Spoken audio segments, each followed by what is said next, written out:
안녕하세요. 오늘은 지난 시간에 이어서 어, 세포호흡과 광합성에서의 탄소 고정 반응에 관한 수업 이어서 하도록 하겠습니다. 지난 시간에 세포호흡에서 해당 과정과 TCA 회로, 중간에 피루부산의 산화 과정도 끼었었고요. 그렇게까지 TCA 회로까지 배웠고요. 이번 시간에는 그 뒤에 이어서 배우는데, 원래는 계속 세포호흡을 배우자면은 세포호흡에서 산화적 인산화 반응, 요 산화적 인산화를 배워야 되는데, 이번 교육과정부터는 좀 바뀌어서 그 중간에 광합성에서 탄소 고정 반응, 광합성에서는 그 세포호흡과 반대로 세포호흡에서는 어때요? 그 포도당을 이산화탄소로 분해하는 과정이죠. 정확히는 이제 이 곡의 TCA 회로, 피루부산의 산화와 TCA 회로에서 이루어지기 때문에 피루부산과 아세틸 조효소 A, 요것이 이제 이산화탄소로 분해돼 버리잖아요. 그래서 유기물이 이산화탄소로 분해되는 과정인데, 광합성에서는 반대로 이산화탄소를 다시 유기물로 가져오는 과정이죠. 그러니까 무기물인 이산화탄소를 유기물인 그 당으로 이제 가져오는 거니까, 그래서 그 과정을 우리가 탄소 고정 반응이라고 합니다. 탄소를 그 생명체 안에 다시 고정한다 이거죠. 원래 무기물로 갔던 이 탄소를 갖다가 이 생명체 안에 있는 유기물로 다시 고정한다, 이런 반응이 되겠죠. 그래서 광합성의 탄소 고정 반응을 중간에 껴서 한번 배워보도록 하겠습니다. 이게 또 해당 과정과 TC 회로와 굉장히 연관이 많거든요. 왜냐면은 해당 과정과 TC 회로는 뭐 결국은 어떤 과정이에요? 해당 과정과 피루부산의 산화 그리고 TC 회로는 포도당을 이산화탄소로 분해하는 과정인데, 반면에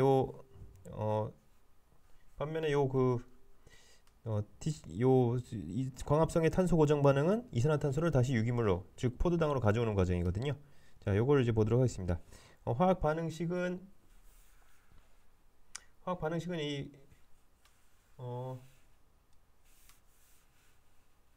똑같습니다. 화학 반응식은 이 이산화탄소 물과 반응해서 이 포도당과 산소 그리고 다시 물이 생성되죠. 요거 반대로 하면 요게 세포호흡 과정이, 요거 그대로 반대로 하면 이제 세포호흡 과정이죠. 그렇죠? 반대로 하면 세포호흡 과정인데 이렇게 되겠습니다. 자, 한번 같이 어떻게 되는지 과정을 좀 보여보도록 하죠. 자, 우리 그 광합성에서 탄소 고정 반응을 우리가 간단히 켈빈 회로라고 해요. 켈빈 회로. 왜 켈빈 회로라고 하냐면 켈빈이라고 하는 과학자가 발견했거든요. 자, 이 켈빈 회로 과정을 통한데 우리가 회로라는 게 앞에서도 배웠던 TCA 회로가 있었죠. 이 TCA 회로는 크랩스라고 하는 사람이 발견했는데, 이 생명체 반응에서 이 회로 반응이 굉장히 많아요. 사실은 우리가 배우는 TCA 회로랑 켈빈 회로 말고도 그 다른 회로들도 많이 있어요. 뭐 예를 들면 이제 암모니아를 요소로 바꾸는 반응, 그거를 이제 오르니틴 회로라고 하거든요. 그런 회로도 있는데, 어쨌든 그렇게 회로가 있으면은 기존에 있던 물질을 이용해서 좀 활성화 에너지를 낮출 수가 있기 때문에, 쉽게 반응을 일어나게 할 수가 있기 때문에 그런 이제 회로를 이용한 반응들이 몸에 많습니다. 이 켈빈 회로도 크게 세 가지 과정으로 구분될 수가 있는데요. 탄소 고정, 그 환원, 그리고 재생. 근데 여기 3PG라고 원래는 읽어야 되는데, 저는 그냥 앞에 그 우리말로 3이라고 읽어서 3PG라고 읽고 싶어요. 그렇죠? 그냥 3PG라고 하겠습니다. 원래는 3PG예요. 자, 그리고 여기 RUBP라고 하는 물질, 요거는 물질 이름입니다. 좀 이따가 한번 같이 다시 살펴보도록 하고요. 어쨌든 탄소 고정, 환원, 재생, 이렇게 세 가지로 구분되고요. 여러 단계가 다 역시나 물질세 과정이기 때문에 효소에 의해서 일어납니다. 이 세포호흡이라고 잘못 나와 있는데, 세포호흡이 아니라 그 광합성의 탄소 고정 반응이죠. 광합성의 탄소 고정 반응은 여러 반응을 거쳐 일어나고, 이것도 역시 물질세 반응이고 효소가 필요하기 때문에 온도와 pH의 영향을 많이 받게 됩니다. 자, 그러면 탄소 고정 반응, 요 켈빈 회로 반응을 좀 살펴보도록 하겠습니다. 원래 이제 이산화탄소가 이제 필요하죠. 여기 이산화탄소 제가 가려져 버렸네요. 이산화탄소가 필요하고, 이산화탄소가 기존의 엽록체 스트로마, 이건 스트로마에서 일어나는 거거든요. 스트로마. 엽록체의 기질 부분, 요걸 스트로마라고 하죠. 이 스트로마 안에는 원래 리블로스 2인산이라고 하는 물질이 있습니다. 줄여서, 너무 이름이 길죠? 이름을 줄여서 RBP라고 합니다. 리블로스 바이포스페이트. 그래서 RUBP라고 하는 물질인데, RUBP는 그 5개의 탄소를 포함하고 있어요. 이 탄소수가 중요하죠, 그렇죠? 그래서 C5 다섯 개 덩어리 탄소를 포함하고 있고 양옆에 인산을 2개 붙이고 있어요. 그래서 리블로스 2인산이라고 합니다. 자, 여기 탄소 5개짜리 리블로스 2인산이 인산화탄소랑 결합을 하게 됩니다. 이산화탄소랑 결합해서 인글리세르산이라는 물질이 돼요. 근데 이게 잠깐만 보시면은 여기 탄소 5개짜리 물질인데 이산화탄소 몇 개 가지고 있어요. 그래서 탄소 하나 가지고 있죠. 자, 그러면은 어떻게 되겠어요? 5개짜리랑 탄소 1개짜리랑 탄소 5개짜리랑 탄소 1개짜리랑 합쳐지면은 결합하면은 탄소 6개짜리 물질이 되겠죠. 자, 근데 이 탄소 6개짜리 물질이 되면요, 이 양쪽에 있는 인산 때문에 인산이 서로 음전할 때에서 서로 밀어낸다고 그랬잖아요. 그 두 개가 서로 밀어내고 이게 쉽게 둘로 쪼개져 버립니다. 그래서 RUBP랑 이산화탄소랑 결합하면은 잠깐 6개짜리 물질이 잠깐 됐다가 이게 금방 똑 쪼개져 버립니다. 그래서 어떤 물질이 되면 인글리세르산, 3인글리세르산이 됩니다. 요 앞에 3이 붙었는데요. 요 3은 요 탄소 번호를 1, 2, 3 이렇게 탄소에다 번호를 붙여 놓은 거예요. 탄소에다 번호를 붙여 갖고 요 3번 탄소에 인이 붙어 있다, 인산이 붙어 있다 이런 뜻이에요. 그래서 3인산 글리세르산 이런 물질이 되는데 요거를 이제 줄여서 3PG라고 합니다. 아까 3PG, 그렇죠? 3PG라고 합니다. 그냥 우린 3PG라고 알아놓으셔도 돼요. 3P 글씨가 잘 안 써져서 참 3PG라고 하는 물질이 됩니다. 자, 여기에 ATP가 필요합니다. 요 과정은 지금 이 켈빈회로는 에너지를 써서 이산화탄소를 다시 유기물로 합치는 과정이기 때문에 에너지가 들어가야 돼요. 밖에서. 왜냐면 얘는 동화작용이잖아요. 에너지가 밖에 들어가야 돼요. 흡열 반응입니다. 그래서 에너지가 들어가야 돼요. 6개의 ATP로부터 에너지를 받아서, 에너지 받는다는 건 여기서 ATP가 ADP로 됐잖아요. ADP가 인산이 아니라 ADP가 됐잖아요. 그렇죠? ATP에 들어있던 인산을 여기 3인산 글리세르산에 붙여버려요. 3PG에 붙여버려요. 그럼 어떻게 되냐? 자, 1번 탄소 쪽에다가 인산을 붙여버리는 거예요. 그래서 인산이 2개 붙어 있죠. 1번 아까 뭐라 그랬어요? 1번 탄소, 2번 탄소, 그죠? 3번 탄소라 그랬죠. 1번하고 3번에 인산이 붙어 있으니까 이게 2인산 글리세르산 이렇게 됩니다. 그래서 요거를 우리가 2인산 글리세르산, 그래서 다이 포스페이트 글리세릭 애시드 그래갖고 DPGA라고 합니다. DPGA가 됩니다. 자, DPGA가 되고요. 자, 이 DPGA에 NADPH라는 놈이 옵니다. 요게 그 세포 앞에 해당 과정하고 TCA 회로에 나왔던 NADH랑 이제 비슷하게 이름이 생겼죠. 상당히 비슷한 물질입니다. 자, NAD에다가 인산이 하나 더 붙어 있으면 NADP가 돼요. 얘도 그 수소랑 결합할 수 있는 그런 물질인데, 얘는 기질에서 그 수소를 얻는 건 아니고요. 얘는 좀 다른 데서 수소를 좀 얻어요. 수소를 좀 얻어서 NADP가 수소를 얻어서 H가 붙어서 NADPH가 되는데, 어때요? 얘가 수소를 얻으면 뭐예요? 환원된 거라 그랬죠. 환원되면 어떻다 그랬어요? 생명과학에서는 환원됐다는 것은 에너지가 높아졌다는 겁니다. 에너지를 가진 애가 되는 겁니다. 자, 그래서 얘가 높은 에너지 가지고 있기 때문에 얘가 가진 수소를 갖다가 인산 글리세르산 DPG에다가 붙여줄 수가 있어요. 이인산 글리세르산에다가 붙여줄 수가 있어요. 그래서 자기는 이제 산화가 되는 거죠. 그러면서 DPGA를 환원시킨 거죠. DPGA가 환원되고 여기서 이제 그 인산이 2개 붙어 있으는데 인산이 하나 떨어져 나가요.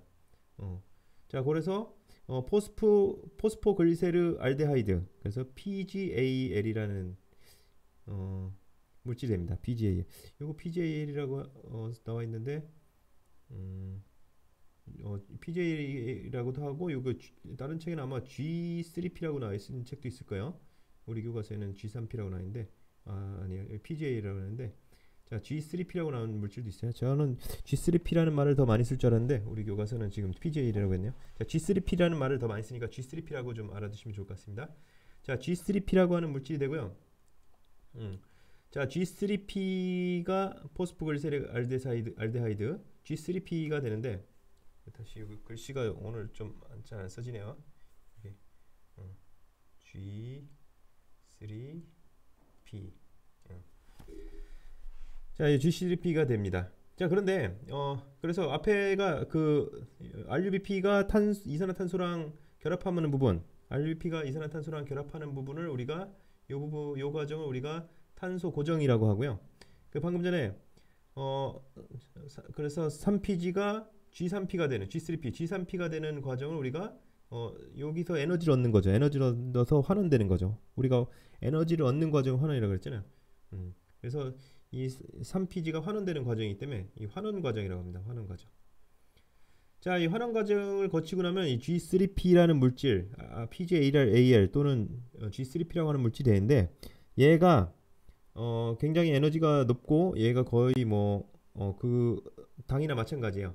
그래서 이 G3P 두 개가 합쳐지면요, G3P 두 개가 합쳐지면은 포도당이 됩니다. PGAL 또는 G3P 두 개가 합쳐지면 요게 잠깐 과당 2인산이 됐다가 요게 이성질화 효소에 의해서 포도당으로 바뀝니다.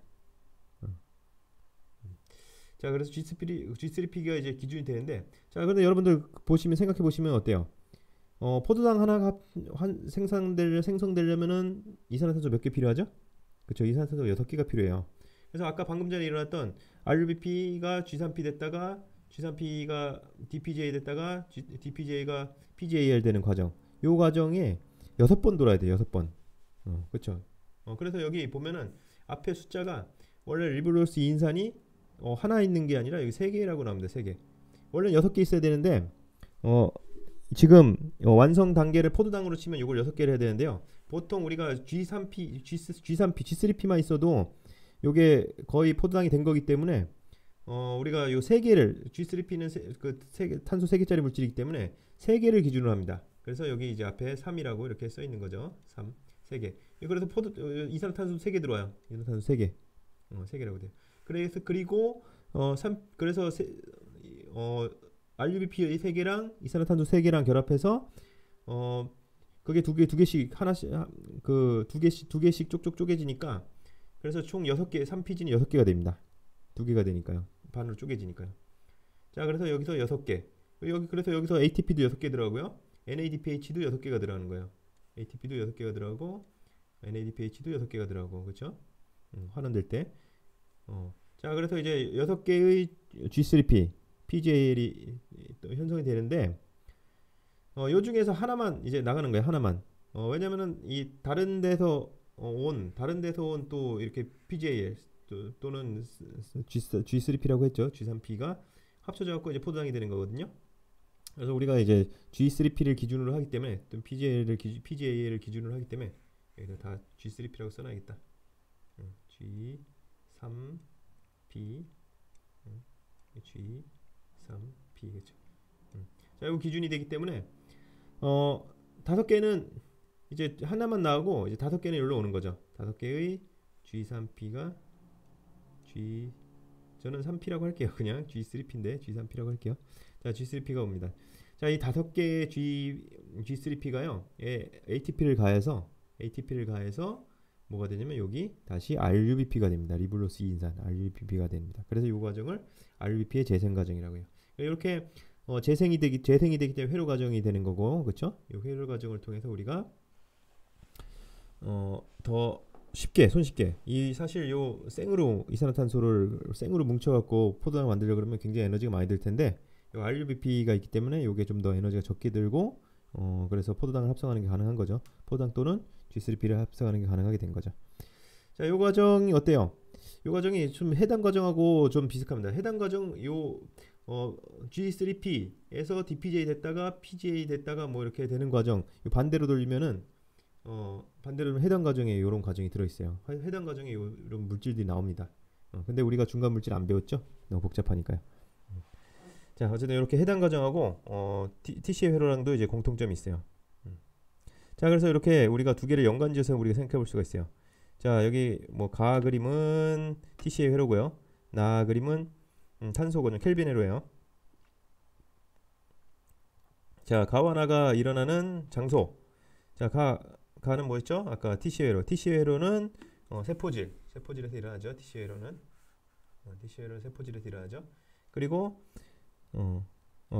TCA가 해당 과정이죠. 잘못 얘기했어요. 해당 과정은 세포질에서 일어나고 TCA로는 미토콘드리아 기질에서 일어나죠. 그렇죠? 그리고 켈빈 회로는 엽록체의 스트로마에서 일어납니다. 그렇죠? 여기 위에 보면은 여기 포당이 피루부산이 되는 과정, 여기 해당 과정이죠. 여기 TCA로만 나오는 게 아니라 앞에 해당 과정이 나와 있는 거죠. 포당이 피루부산이 되는 과정이 해당 과정. 피루부산이 여기 산화되고요. 그 다음에 이제 TCA로로 이렇게 돌게 되죠. 자, 그렇게 되는 과정이죠. 그리고 요 켈빈 회로는 엽록체의 스트로마, 엽록체 기질 부분이죠. 자, 그리고 요 세포 과정에서는 그 켈빈 회로 광합성 과정에서의 에너지 출입과 관련지어서 어떻게 얘기할 수 있을까요? 그렇죠. 우리가 세포분 에너지를 빼먹는 과정이고, 우리가 에너지를 빼서 우리가 이용하는 과정이고, 광합성 과정은 에너지를 집어넣어서 우리가 그 더 고분자 물질을 합성하는 과정이죠. 그렇죠? 그러니까 호흡은 발열 반응이고요. 광합성은 흡열 반응이 되겠죠.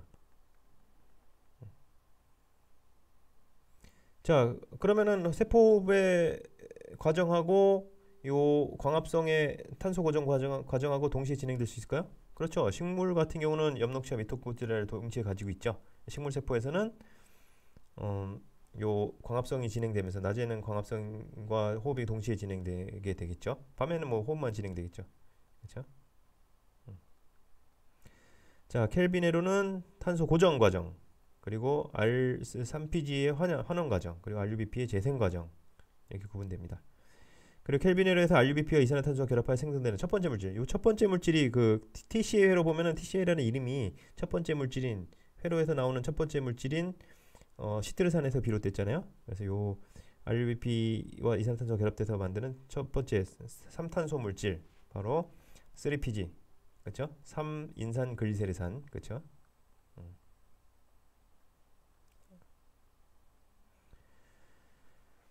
자, 식물에 입해 이산화탄소의 공급을 차단하면 엽록체 내의 3PG와 RUBP 농도는 각각 어떻게 변하는지 설명해 보자. 탄소 고정 반응이 안 일어나겠죠. 그렇죠. 이산화탄소가 고정되지 않으면. 그래서 보시면은 여기 위를 다시 올라가 보시면은 여기서 요거를 차단한다는 거 아니에요, 그렇죠? 요거를 차단하면 어떻게 됐어요? 요거를 차단하면 이쪽 반응, 요쪽으로 가는 게 안 일어나는 거잖아요, 그렇죠? 여기서 일어나는 게 아니잖아요. 그러니까 어떻게 돼요? 이렇게 해서 RUBP가 쌓이게 되겠죠. RUBP가 늘어날 수밖에 없겠습니다, 그렇죠? 그래서 RUBP가 증가하고 3PG 농도는 감소하게 되겠죠. 자, 그럼 이렇게 광합성에서의 탄소 고정 반응, 즉 켈빈 회로를 좀 맞춰보도록 하고요. 원래는 광합성에서 함께 배우는 게 저는 좋은데 이렇게 세포호흡 중간에 들어가갖고 갑자기 좀 끊기는 느낌이네요. 자, 다시 세포호흡으로 들어가 보도록 하겠습니다. 자, 세포호흡에서 우리 다음 반응, TCA 회로 다음 반응은 산화적 인산화인데요. 산화적 인산화는 어떤 반응이냐? 일단은 여러분들 앞에서 해당 과정하고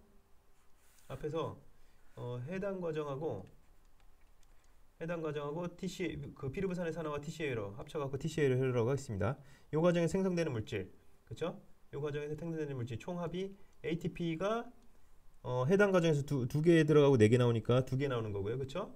ATP가 2개 여기서 해당 같은 2개 나오고 TCA로에서 TCA로 한 번에 하나 나오니까 포도당 하나를 기준으로 했을 때는 TCA로가 2번 돌죠. 피루부산이 2개 나오니까, 그렇죠? 여기서 이제 ATP가 2개 나옵니다. 그래서 총 이제 4개의 지금까지 4개의 ATP가 나왔죠. 그리고 여기서 나머지 나오는 게 또 뭐가 나왔어요? 그렇죠. NADH가 나왔죠. NADH. NADH가 해당 과정에서 몇 개가 나왔어요? 해당 과정에서 2개가 나오고요. TCA 회로에서 어떻게 됐어요? 한 번 돌 때 4개씩 나왔죠. 그렇죠? 총 8개가 나오죠. 10개가 나오고 또 그 외에도 어떻게 해요? 2번 해서 FADH2가 이게 2개가 나오죠. 피루부산 2번 도니까, 그렇죠? 자, 그런데 ATP는 요 4개 나온 ATP는 우리가 그냥 써먹으면 돼. 에너지원으로 써먹으면 되는데, 자, 요 NADH랑 FADH2 요거는 이제 어떻게 할 거냐, 그렇죠? 얘들이 지금 수소를 받아 환원됐죠. 환원됐다는 건 에너지가 높다는 거예요. 그렇죠? 여기에 뽑아먹을 수 있는 에너지가 있습니다. 자, 요런 NADH랑 FADH2에 들어있는 에너지를 뽑아먹는 과정이 바로 산화적 인산화인 겁니다. 자, 그래서 산화적 인산화인데 근데 결국에 이제 어떻게 해서 먹냐? 자, 산화적 인산은 미토콘드리아 내막에서 일어난다 그랬어요. 내막에서 일어나고요. 요때 이제 전자 전달계가 일어납니다. 전자 전달계. 사실 NADH가 에너지를 가지는 것은 수소라기보다는 이 수소를 빼먹을 때 같이 가지고는 전자거든요. 전자가 에너지를 가지고요. 얘가 가진 전자를 이제 전자 전달계를 통해서 흘려보내요. 전자가 흐르면 뭐가 되죠?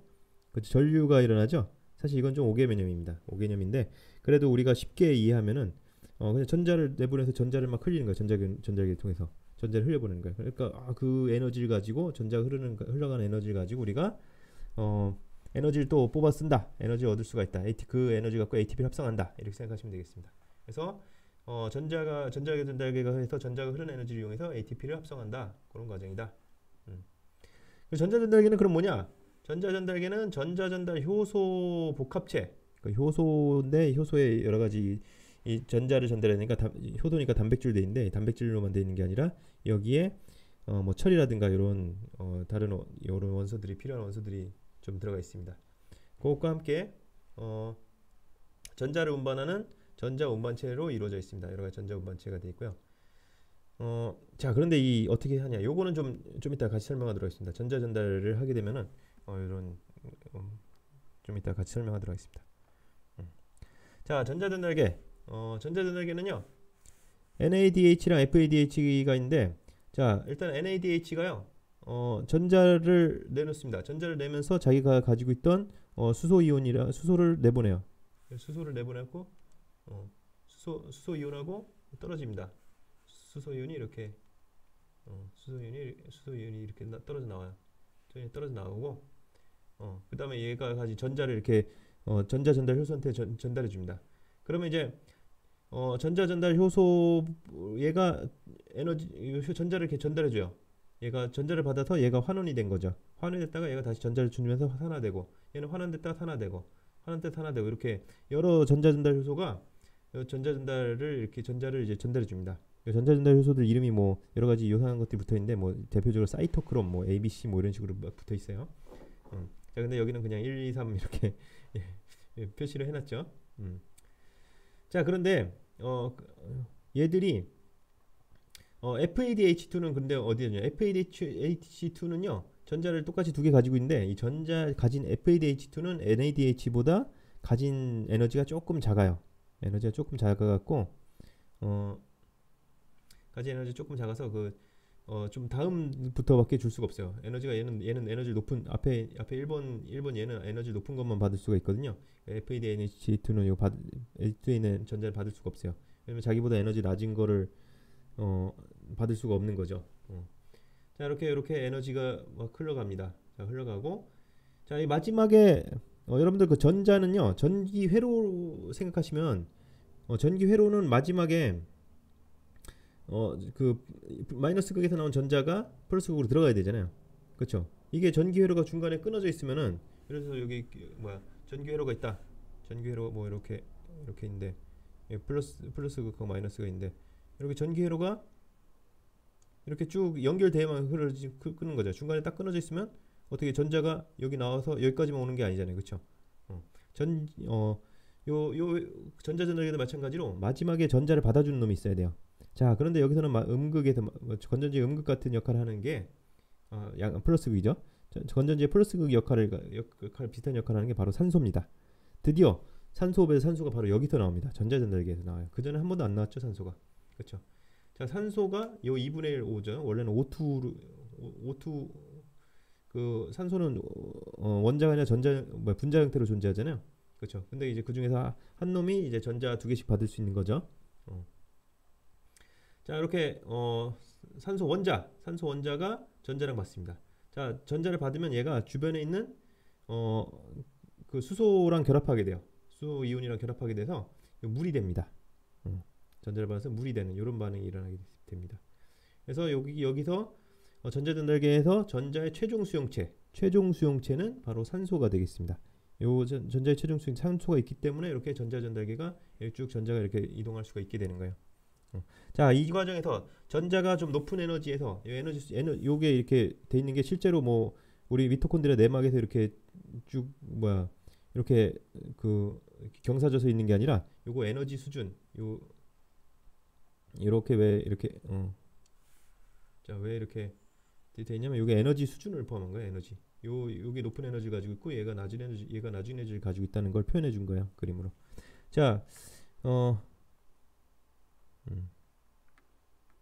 자 그러면은 실제로 그러면 어떻게 전류 흐름을 이용해서 어떻게 되느냐 요 그림을 좀 보고 설명해 보도록 하겠습니다. 자 여기가 미토콘드리아 외막이고요. 여기가 미토콘드리아 외막이고요. 외막. 자 여기가 내막입니다. 미토콘드리아 내막. 여기가 뭐죠? 그렇죠. 외막과 내막 막 사이 공간이죠.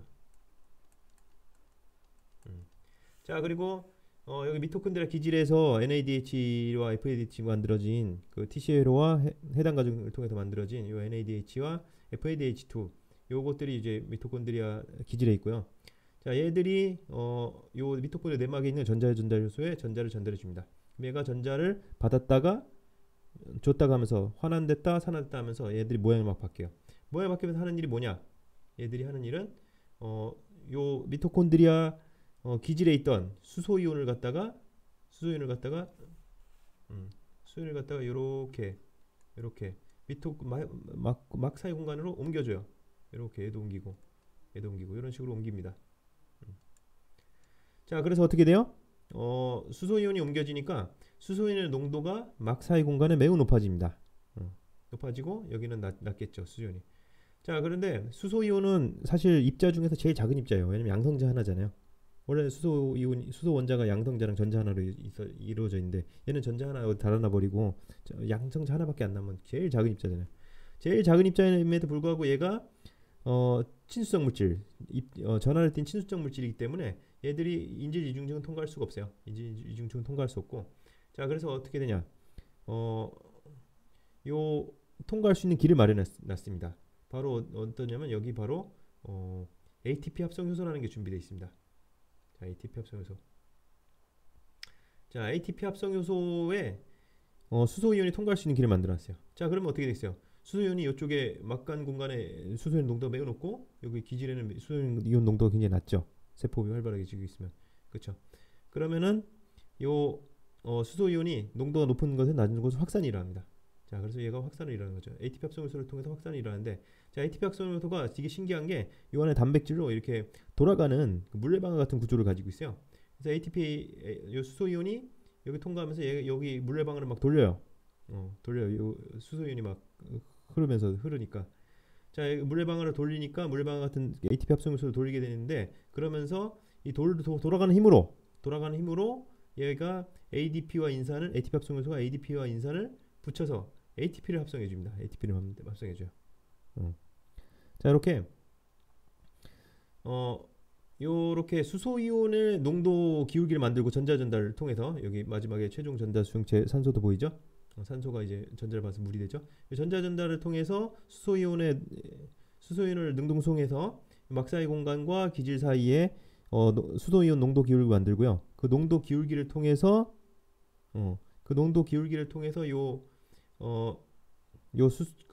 수소이온들이 확산될 때 그 힘을 이용해서 ATP를 합성하는 과정. 요런 과정 우리가 화학 3투라고 합니다. 화학 3투. 앞에 보면은 그렇죠? 전자전달기에서 방출된 에너지를 이용하여 미토콘드리아 내막 경계로 수소이온의 농도 기울기가 형성되면은 수소이온이 미토콘드리아 내막을 통해서 고동력의 전응대로 확산되고 그래서 그 수소이온이 화학 3투 요거 수소이온이 그 걔를 ATP 합성 요소로 밀면서 가는 거를 화학 3투라고 합니다. 이게 왜 화학 3투는 여러분들 그 물이 이동하는 과정이잖아요. 농도 그 반투막을 사이에도 농도를 그 물이 이동하는 과정인데 원래 이제 3투가 영어로 오스모시스예요. 오스모시스. 근데 아유 이좀 예, 오스모시스가 이게 원래 그리스어인데 오스모스라는 단어에서 나왔는데 오스모스가 뭐 밀다라는 뜻이래요. 여기서 수소이온이 이 ATP 합성 요소를 밀어갖고 이렇게 돌리니까 거기서 이제 그리스어의 어원을 따고 실제로 삼투랑은 다른데 어원을 따고 요거를 케미컬 오스모시스 그래서 화학 삼투라고 한다고 합니다. 자, 그리고 요 ATP 합성 요소 미토콘드리아 내막에 존재하죠. 이렇게 물레방아 돌아가는 이런 이제 그 효소가 되겠습니다. 자, 전자전달계에서 전자가 이동하면 막 사이 공간에서 수소이온 농도는 그 기질의 수소이온 농도는 낮아지고 막 사이 공간의 수소이온 농도는 높아지죠. 왜냐면 능동수용을 하니까요. 근데 이 능동수용하면 ATP를 소모한다 했는데 여기서는 이 에너지원이 ATP가 아니죠. ATP 만들려고 하는데 ATP 소모하면 어떻게 해요? 그렇죠? 안 되겠죠. 이게 바로 전자가 이동하는 에너지를 가지고 수소이온을 능동수용하는 겁니다. 자, 수소이온의 농도 기울기가 어떻게 ATP를 합성하느냐? 아까 얘기했지만 ATP 합성 요소를 통해서만 수소이온이 확산될 수 있죠. 수소이온이 그 ATP 합성 요소를 지나가면서 그 ATP 합성 요소를 밀어서 돌리죠. 그러면 ATP 합성 요소가 그 밀어 돌아가는 에너지를 가지고 ADP와 인산을 합쳐서 ADP를 합성하는 겁니다. 자, 그런데 전자전달계에서의 수소 이온의 이동은 바로 이 능동수용이고요. 그렇죠? 전자에서 방출된 에너지를 사용해서 ATP에 대한 에너지가 아니죠. 그렇죠? ATP 합성에서의 수소 이온은 확산으로 이동하는 거죠. 그렇죠? 자, 근데 여기서 저번에 기질 수준의 인산화라고 들어본 거 기억나는지 모르겠어요. 기질 수준의 인산화. 자, 우리가 해당 과정에서 하고 TCA 회로에서 ATP가 나오는데 그때 ATP 합성을 우리가 기질 수준의 인산화라고 합니다. 기질 수준의 인산화는 뭐냐면요. 자, 효소가 어떤 기질에 붙어 있는 효소가 기질에 붙어 있는 인산을 갖다가 ADP가 있으면은 기질에 인산이 붙어 있는데, 자, 요걸 갖다가 효소가 기질에 붙어 있는 인산을 갖다가 요쪽을 끊어 갖고 요걸 여기다가 딱 붙여 주는 거예요. 그러니까 어떤 물질의 변화가, 그러면 원래 요 기질은 자기한테 붙어 있는 인산이 떨어지니까 얘가 인산이 없어진 다른 물질로 변하죠. 그 대표적인 게 이 해당 과정에서 포스포에놀 피루부산 PEP라고 하는 애가 있는데, 자, 포스포에놀 피루부산에서 인산을 띄어갖고 요걸 ADP에다 붙여갖고 ATP를 합성하는 거예요. 그래서 여기가 A가 ATP가 되는 거고, 그러면은 요 포스포에놀 피루부산은 그냥 피루부산이 됩니다. 이런 과정을 거쳐서 ATP를 합성하게 되는 거거든요. 이렇게 중간 물질이 가져가는 이런 효소에 의한 방식인데요. 이런 기질 수준의 인산하고요. 그런데 요 산화적 인산화에서는 그 전자 전달 에너지를 이용해서 수소이온을 능동수용하고, 그리고 수소이온이 ATP 합성 요소를 통해서 합성되는 수소이온이 ATP 합성 요소를 통해서 확산되는, 그래서 그 에너지를 가지고 힘을 가지고 ATP를 합성하는 그 전혀 다른 과정이 되겠죠. 자, 호흡률이라고 자, 그럼 이제 다 배웠고요. 자, 우리가 그래서 호흡 기질을 우리가 포도당만 배웠는데, 포도당뿐만 아니라 탄수화물, 단백질, 지방을 다 그 에너지원을 이용할 수 있는데, 세포에서 에너지원으로 이용되는 물질을 우리가 호흡 기질이라고 합니다. 그래서 이 호흡률을 계산할 수가 있는데요. 이용된 산소의 부피비. 왜냐면은 마지막에 전자전달계 그 산화적 인산화에서 산소를 이용하잖아요. 그때 산소가 이용되고, 그리고 TCA 회로 피루부산의 인산화와 TCA 회로에서 이산화탄소가 발생하잖아요. 그렇죠? 그래서 이용된 산소의 부피분에 생성된 이산화탄소의 부피를 하면 호흡률이 나오는데요. 이 호흡률이 탄수화물, 지방, 단백질이 각각 달라요. 그래서 우리가 이 호흡률을 계산하면 어떤 호흡 기질을 가지고 호흡을 했는지 알아낼 수가 있습니다. 그게 뭐 예를 들어서 뭐 탄수화물은 1이고요. 탄수화물은 이용되는 산소의 부피랑 생성되는 이산화탄소 부피가 똑같아요. 근데 이제 지방하고 단백질은 조금씩 낮은데 지방이 아마 제일 낮을 거예요. 그래서 우리가 호흡 기질에 따라서 호흡률이 좀 달라집니다. 자, 요거 이제 항상 많이 나오는 질문이니까 좀 알아두세요. 전자 전달계를 따라서 전자의 최종 수용체는 무엇인가? 산화적 인산화에서는 산소가 되겠습니다. 자, 그리고 우리가 마지막 과정, 요 ATP 합성 과정을 우리가 산화적 인산화라고 하고요. 자, 미토콘드리아 산소 공급을 차단하면 ATP 합성은 어떻게 변하는가? 산소 공급을 차단하면 산화적 인산화가 못 돌겠죠, 그렇죠? 그래서 안 되고요. 자, 그런데 산화적 인산화가 안 되면 TCA 회로도 못 돕니다. 왜 TCA 회로가 못 돌냐면은 요 NAD가 부족해져요. NADH를 산화적 인산화에서 산화시켜 갖고 NAD를 가져와야 되는데 NAD가 부족해집니다. 그래서 TCA로도 못 돌지 못하게 됩니다. 자, 오늘 호흡 과정과 다 배웠고요. 중간에 켈빈회로 대해서 배웠습니다. 다음 시간에 광합성 과정에 대해서 더 많은 거 배우도록 하겠습니다. 수고 많으셨습니다. 감사합니다.